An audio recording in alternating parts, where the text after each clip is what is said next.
Umatras na ang militar ng South Korea matapos bawiin ng kanilang Pangulo ang dineklarang emergency martial law. Babagsak naman ang halaga ng won kontra dolyar dahil sa kaguluhan.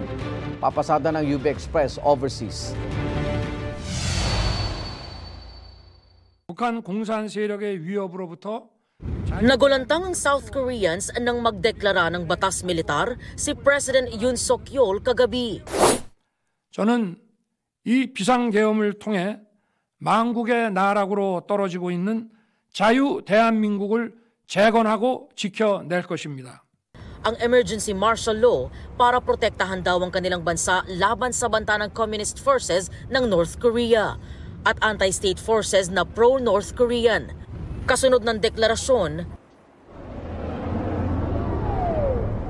umaksyon agad ang militar ng South Korea.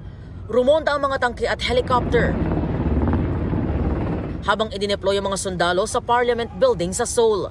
Agad namang kumontra sa martial law ang opposition leader na si Lee Jae-myung. 윤석열 대통령의 불법적이고 위헌적이고 반국민적인 계엄 선포.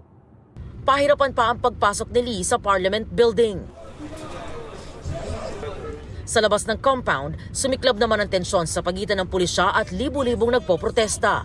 Sa gitna ng kaguluhan, bumoto ang 190 mambabatas para ideklarang invalid ang batas militar. 국회의 의결에 따라 대통령은 즉시 비상계엄을 해제해야 합니다.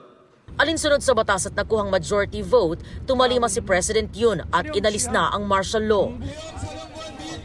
Panandalian man ang batas militar, matindi naman ang pinsala nito sa ekonomiya ng South Korea.